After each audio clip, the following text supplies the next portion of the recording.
Week 2 of the NFL is in the books, and it was a huge one. We had a fantastic overtime win for the Cowboys. We had Joe Burrow's injury, which is going to be absolutely huge. We had my Rams going to 2-0. But the waiver wire is going to be huge this early on in the season. In this video, I've got a few candidates for you who are available in the vast amount of leagues, and I think you need to be targeting them this week, heading into this waiver wire run, because there are some really viable players there.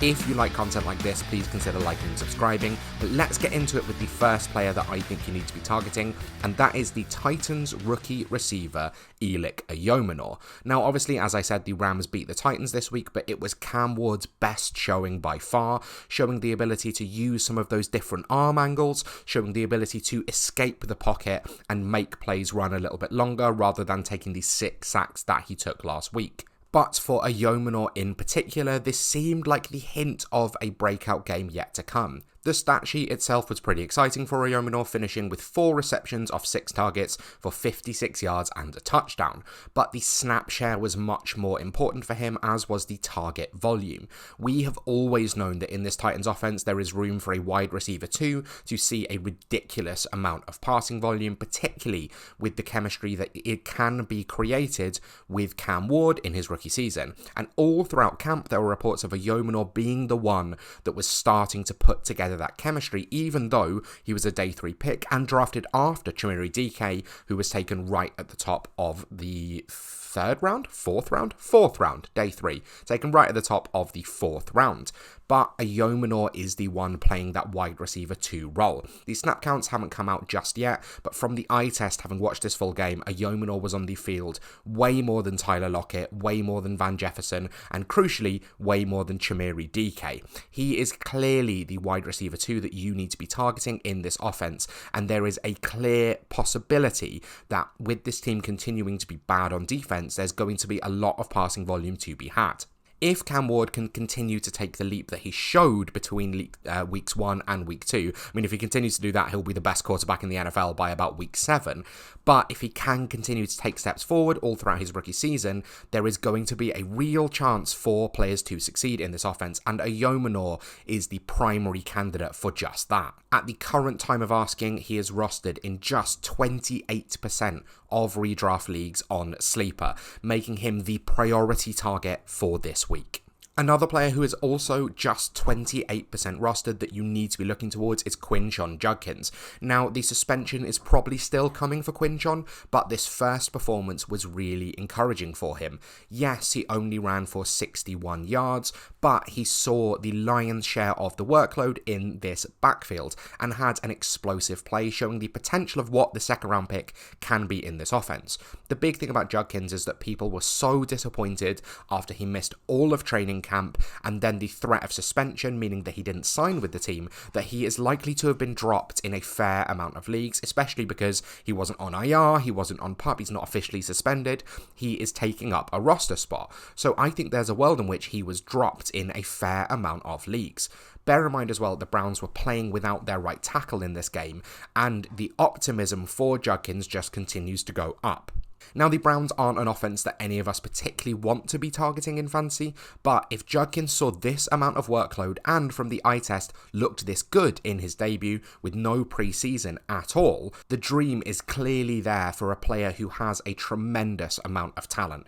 Yes, you are probably going to lose Judkins to 3 or 4 week suspension at some point in the season, but I think it's a risk worth taking, especially with Dylan Sampson only really appearing on 3rd downs.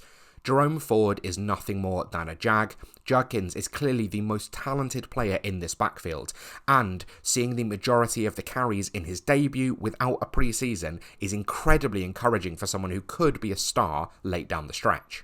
I can't believe that I am talking about Zach Ertz as a priority waiver target in the year of our Lord 2025, but he is the current tight end 3 on the season.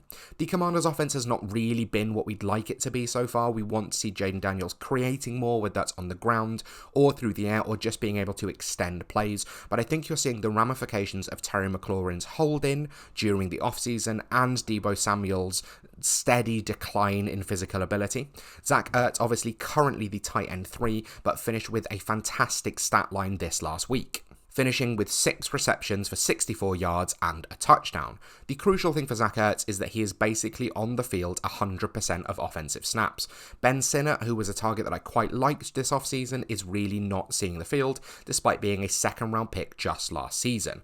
Ertz might not have the ability to gain a huge amount of yards after the catch, he might not have the athletic profile that means that he's going to be a consistent tight end one, but in this offense with the volume that he is getting, he is definitely someone that needs to be rostered, and he is just over 50% of leagues that he's rostered in currently. You need to be taking a look at Zach Ertz, and to be honest, week in, week out, we need to be thinking about him as more of that tight end 5 to 8 range and evaluating our current process. In terms of looking around the league at the moment, I would rather be starting him than someone like Colston Loveland, then potentially David Njoku, and then a bunch of the other tight ends that we thought there might be a chance that they could succeed. Evan Ingram was one of my favourite targets this offseason. I'm going to be talking about him later on in the video when I talk about some drop candidates. There's a spoiler for you. But Zach Ertz is someone you need to be rostering, and to be honest, you need to be starting right now. If you're enjoying this content, please consider liking and subscribing. Go and smash that button. There is so much more to come this season with waiver videos, dynasty trades, starts of the week, and the continuation of my Off the Wire series, where I am taking a team built entirely off the waiver wire and trying to build it towards glory. So get involved, smash that button, and carry on watching some of the great things I've got planned this season. Daniel Jones is currently the quarterback 2 overall with 3 rushing touchdowns in his first 2 weeks. That is something that we really didn't expect to be saying when the season first kicked off. But it's not just that Daniel Jones is performing for fantasy, which is something he's often been able to do in his time in New York. It's that he actually looks like he is able to read a defense, make throws to all 3 levels of the field, and the weapons are looking strong in front of him. Tyler Warren in particular is someone that looks like an absolute steal in fantasy drafts, and pretty dominant as a tight end, just as he was at Penn State. And that's something I'm having to come around to because I was a little bit lower than consensus on Tyler Warren coming into this season. Daniel Jones is going to cling on to this job, and I wouldn't be surprised right now if he ends up starting the entire season, especially because the Colts have kicked off with 2 straight wins. The most important thing for Jones is that he is just 35% rostered, and the really, really important thing is that he didn't throw a pick this last week. That is always going to be the big thing for Daniel Jones. Are turnovers letting him down? But he didn't. Daniel Jones looks like he's had a new lease of life, and if you're someone that's potentially lost Brock Purdy or just lost Joe Burrow and Daniel Jones on the waiver wire, not only do you need to be picking him up, but to be honest, he probably needs to be in your lineup. If you're someone with maybe Caleb Williams, maybe you've been a little disappointed by some of the other quarterbacks available at the minute, you took a punt on someone lower on, you thought this is the season that Tua is going to come back, and he really hasn't. Daniel Jones is someone you can stream week in, week out. And I'm not even sure it's matchup dependent because this Broncos defense is absolutely for real, and he just tore them to shreds through the air and also on the ground. Romeo Doubs didn't have the same outstanding week as some of these other options, but with 3 receptions off 5 targets and finishing with a touchdown, he is establishing himself as the target leader and, more importantly, the snap count leader in this Packers offense. To be honest, the most viable fantasy asset here is Tucker Kraft, but he is not going to be available on waivers in any leagues right now because he looks absolutely dominant. Romeo Doubs is the only wide receiver who is consistently staying on the field. Now, potentially that may change with Jaden Reed now being sidelined, so it could be that Matthew Golden and Dontavian Wicks are able to mix in a little bit more. But Romeo Doubs is getting consistent volume throughout the first 2 weeks of the season, and crucially, he is on the field. This is such an exciting offense with Jordan Love looking like he has taken the next step, and this Packers team looks like a genuine Super Bowl contender through 2 weeks, and Romeo Doubs is available in 75% of your leagues. Now, yes, he doesn't have the same weekly ceiling as a lot of other options you want to take, but as you start to get into bye weeks, as you start to look towards needing a flex, you could do a lot worse than Romeo Doubs, the wide receiver 1 currently in this offense. Blake Corum only touched the ball 5 times in the Rams' victory against the Titans last night, but he rushed for an amazing 8.8 yards per carry and a touchdown. Corum Williams looks incredibly stagnant in this offense. Yes, he is a good goal line back. Yes, he is a great pass protector, but those explosive plays that Sean McVay has spent the entire offseason talking about are just not there with Corum Williams. The more that Blake Corum can show up in his backup role, the more likely it is that we will start to split work a little bit more between Corum Williams and Blake Corum, and he is available in so many leagues right now. Corum is rostered in just 13% of leagues on Sleeper right now, with a lot of players actually drafting Jarquez Hunter over Blake Corum. And actually that's something I was doing this offseason, but with the evidence of our eyes, Hunter hasn't even been active. Corum looks the way more explosive back than Corum right now, and if Corum were to get an injury, Corum would be an immediate league winner. Now, even if Corum doesn't get injured, Blake Corum was one of the Rams players to receive a game ball after the victory against the Titans. Sean McVay has spoken about his explosivity, about his tenacity, and about his ability to win consistently in the rushing game. Corum was a highly drafted player just 2 years ago, and the Rams would be smart to involve him more. So you need to be smart and get in on him when he's freely available before that happens.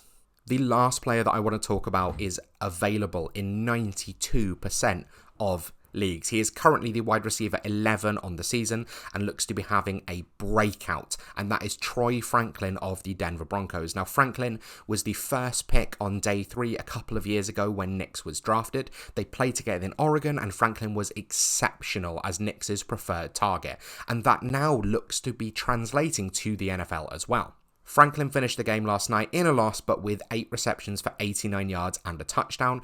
And not only did he look explosive as hell, but he also showcased some of that connection with Bo Nix that we saw all throughout his time in college. And he seemed to be the favoured target, outpacing the Broncos in targets, receptions, and obviously in touchdowns as well. This offense seems to be moving slightly towards Franklin and Marvin Mims and slightly away from Courtland Sutton, and it was no surprise to anyone, given that Nix was the one who demanded that Franklin be drafted, that he is now looking towards his favourite receiver from his days back in Oregon. Franklin is a deep sleeper, and he is available in so many leagues, so it's not going to cost you a huge amount if you need to cut him afterwards, but this is a player that you need to be keeping your eye on. If he can develop into the number 1 target in Denver for an offense that we like, with a quarterback that we like, and a head coach that we love, this is the anatomy of a league winner. Available off the waiver wire, sophomore breakout, and could pace the team in targets in a good offense. If you are picking up anyone in this video, go and put a claim in for Troy Franklin, because I think there's a chance that this guy could be about to absolutely explode.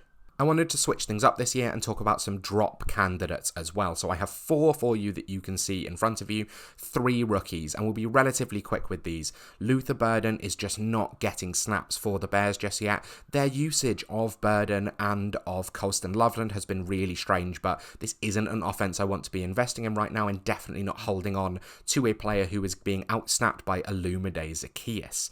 Evan Ingram was supposed to be the joker in this Broncos offense. An injury has derailed that a little bit, but even when healthy and on the field, he is not getting consistent target volume. I think he is definitely a roster clogger right now, because if you have him, you feel like you need to start him, and if you start him, you're going to ultimately be let down. So I would drop him and let someone else worry about it. Then 2 rookies who are just not seeing the field right now, and Caleb Johnson in particular is a worry because he was quite highly drafted in redraft. I have him in a few leagues, and I honestly think you can cut him and put him on the waiver wire. Caleb Johnson may explode down the stretch, but that error on special teams is going to do him no favours in the eyes of Mike Tomlin and Arthur Smith, and mean it takes even longer for him to see the field, especially with how explosive Jalen Warren has looked in the RB1 role.